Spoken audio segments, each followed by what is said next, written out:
स्वागत है आपका जीनियस साइंस रेगुलर क्लासेस के अंदर। जैसा कि आपने थंबनेल देख लिया होगा दोस्तों, आज हम इस छोटे से वीडियो के अंदर जानने वाले हैं क्योंकि बोर्ड परीक्षा के एग्जाम चल रहे हैं, 10th क्लास के एग्जाम चल रहे हैं और फाइनली जिस दिन का अपन को इंतजार था दोस्तों वो दिन आ चुका है, यानी कि कल ही 10th साइंस का पेपर होने वाला है दोस्तों।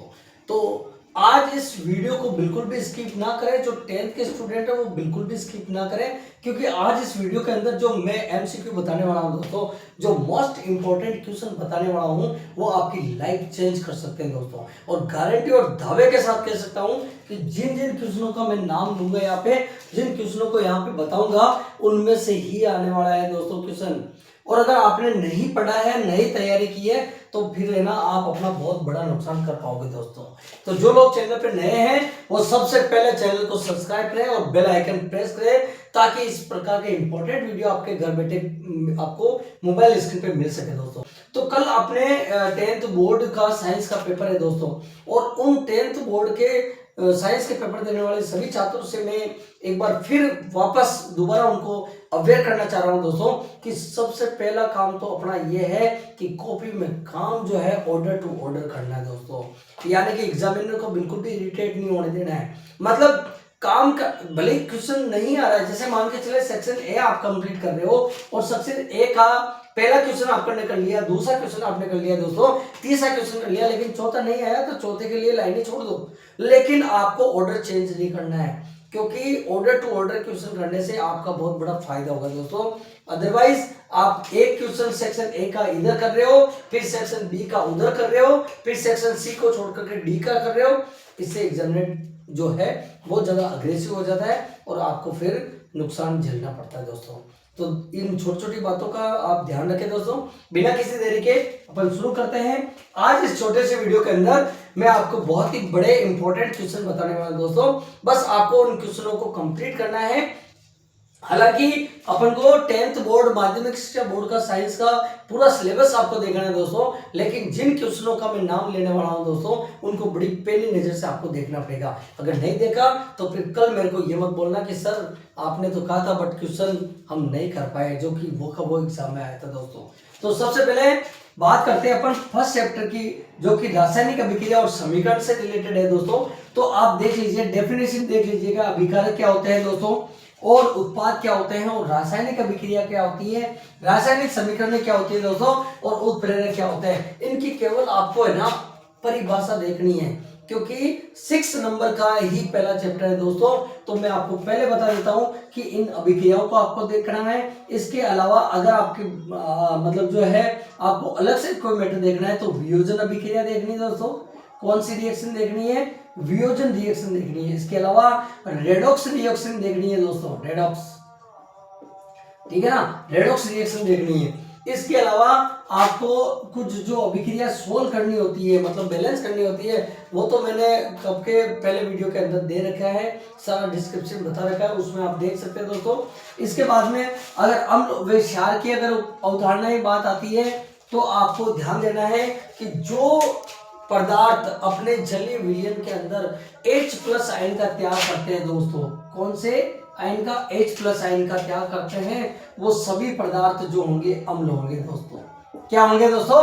अम्ल होंगे। याद कर लेना, जो पदार्थ अपने जलीय विलयन में पूर्णतः टूट करके, पूर्णतः आयनित होकर के यदि H+ आयन का त्याग करते हैं दोस्तों तो वो अम्ल कहलाते हैं। और अदरवाइज अगर OH- आयन का त्याग करते हैं दोस्तों तो वो सभी पदार्थ क्या कहलाएंगे? क्षार कहलाएंगे दोस्तों। अगर बात आती है मेंडल के चैप्टर की, तो मेंडल के आनुवंशिक प्रयोग आपको ध्यान में रखने हैं।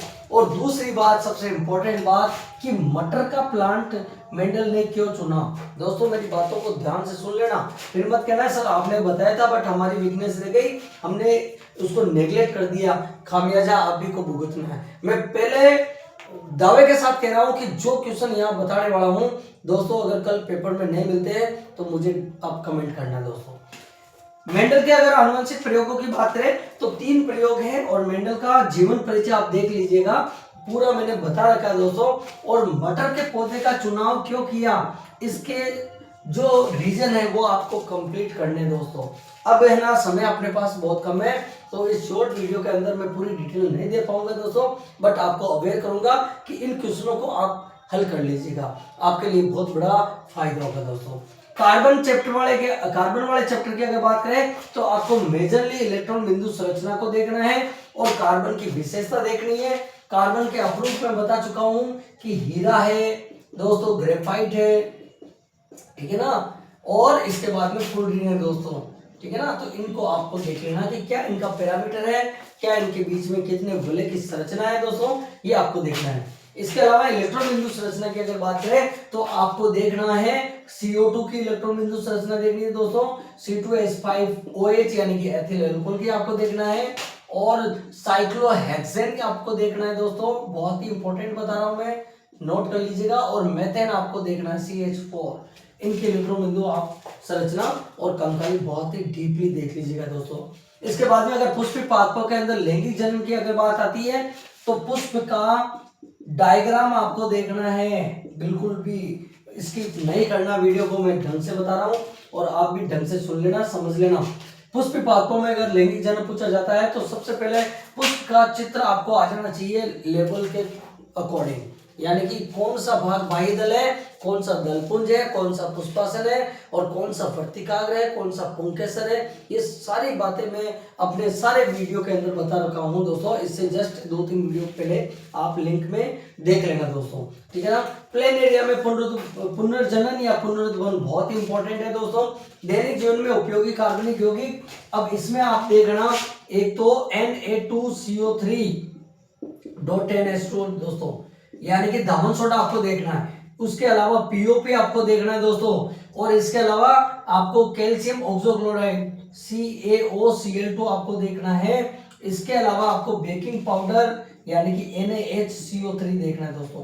अगर नहीं देखा डिटेल में, अब देखना कैसे, अब जैसे Na2CO3 देखा, ये दामन सोडा साल्वेज मेथड से इसको बनाया जाता है, अपमार्जकों के अंदर इसको यूज किया जाता है। इसके भौतिक गुणधर्म, इसके रासायनिक गुणधर्म, और ये दिखने में कैसा होता है, छूने पर कैसा होता है, और इसके प्रयोग मतलब जो है इसके उपयोग क्या है, ये पूरी डिटेल आपको देखनी दोस्तों, ध्यान कर लीजिएगा। बहुत ही इंपॉर्टेंट चीजें मैं आपको बता रहा हूँ, ठीक है ना। खाद्य श्रृंखला एक ऐसी श्रृंखला होती है दोस्तों, इसको आहार श्रृंखला भी कहते हैं, यानी कि मतलब इस पृथ्वी पर लिविंग ऑर्गेनिज्म का पूरा डाइवर्सिटी है, और इसमें लिविंग ऑर्गेनिज्म क्या करते हैं दोस्तों, अपने जीवन को चलाने के लिए दूसरे जीव का क्या करेंगे, भक्षण करेंगे दोस्तों, ठीक है ना। तो खाद्य श्रृंखला यही है कि एक जीव अपने जीवन का यापन करने के लिए दूसरे जीव का क्या करता है, भक्षण करता है दोस्तों, तो उसी को अपन खाद्य श्रृंखला कहते हैं। अब याद रखना कि खाद्य श्रृंखला में 10% का सिद्धांत क्या है। एक साइंटिस्ट थे दोस्तों जिनका नाम था लिंजमान, उन्होंने 10% का सिद्धांत दिया है। अब इसमें यह है 10%, मतलब जैसे मान के चले उत्पादक के तौर पे हरी घास है, अगर हरी घास अपने पास 1000 किलो कैलोरी ऊर्जा रखती है, तो उसको खाने वाला टिड्डा है, तो टिड्डा जब खाएगा उसको, तो ध्यान देना 90% वो उत्पादक प्रोड्यूसर अपने पास रखेगा, 10% का ही वो मतलब जो है आगे ट्रांसफर करेगा। तो टिड्डे के पास आएगी 1000 का 10% मतलब 100 किलो कैलोरी ऊर्जा आएगी। अब टिड्डे के पता नहीं है, टिड्डे के पास मेंढक है, तो मेंढक जब टिड्डे को खाएगा तो उसके पास 10 किलो कैलोरी ऊर्जा जाएगी, और मेंढक को पता नहीं है, उससे पीछे सांप है दोस्तों, तो सांप जब खाएगा तो उसके पास 1% यानी कि 1 किलो कैलोरी ऊर्जा जाएगी। इसी को 10% का सिद्धांत कहते हैं। वेरी इंपॉर्टेंट है दोस्तों। विद्युत धारा और विभवांतर बहुत ही इंपॉर्टेंट चैप्टर है, ध्यान देना। इस चैप्टर को मैं अब डिटेल में नहीं बता सकता हूं क्योंकि समय का अभाव है दोस्तों। श्रेणी क्रम संयोजन आपको देखना है, समांतर क्रम संयोजन आपको देखना है, और घरेलू विद्युत परिपथ आपको देखना है। कौन सा तार उदासीन है, कौन सा धनात्मक है, कौन सा तार विद्युत मतलब जो अर्थिंग वायर है दोस्तों, ये सारी चीजें आपको देखनी पड़ेगी, बहुत ही इंपॉर्टेंट है। यहाँ से क्वेश्चन आपको मिलने वाले दोस्तों। और आपको अगर न्यूमेरिकल मिलता है तो 220 वोल्टेज दोस्तों और 50 HZ हर्ट्ज का ही आपको क्वेश्चन मिलने वाला है दोस्तों। इसके अलावा अगर बात करते हैं तो मानव मस्तिष्क की संरचना आपको देखनी है दोस्तों। इसके अलावा मानव नेफ्रॉन की संरचना आपको देखनी है, और मानव जनन तंत्र आपको देखना है, ठीक है ना। और ये बड़े क्वेश्चन है, और दर्पण और लेंस तो आपको भूलना भी नहीं है दोस्तों। तो इस प्रकार से उम्मीद करता हूं कि जो मेन आपको फैक्ट बताए, हालांकि NCERT बेस्ड माध्यमिक शिक्षा बोर्ड सिलेबस आपको पूरा कवर करना दोस्तों। आज की रात बची है दोस्तों, जी जान लगा दीजिएगा, और आज के बाद विज्ञान को नहीं पढ़ना है, मतलब 10th का साइंस नहीं पढ़ना आपको, तो इस तरीके से आपको तैयारी करनी है दोस्तों। तो बहुत ही इम्पोर्टेंट आई थिंक मुझे ये लगता है कि मैंने आपका बहुत बड़ा सहयोग किया है। तो दोस्तों, और कल जैसे ही पेपर होगा मैं आपको मतलब जो उसका सॉल्यूशन पूरा मेरे लिंक में डाल दूंगा, आप वहाँ पर ट्रेवल करें और आप वहाँ पर विजिट करके उस मतलब लिंक को आप डिस्क्रिप्शन को आप फोकस करें दोस्तों, तो सारी डिटेल आपको मिलेगी। प्लीज लेकिन आपसे निवेदन है कि आप जी जान लगा दीजिएगा और जितना सिलेबस है एनसीईआरटी का, जितना माध्यमिक शिक्षा बोर्ड का 10th सिलेबस है दोस्तों, वो आपको रीड करना है। और हाँ, एक बात और, लेंस और दर्पण से जो इमेज बनानी है दोस्तों, उनकी सारी सिचुएशन आपको देखना नहीं भूलनी दोस्तों, ठीक है ना। तो मिलेंगे, इस प्रकार मिलते रहेंगे नेक्स्ट वीडियो के साथ। तब तक के लिए goodbye, thanks, take care. और 10th वालों से वापस रिक्वेस्ट है कि बेटा आज की रात सोना नहीं है, जी जान लगा देनी। Okay, goodbye, thanks, take care.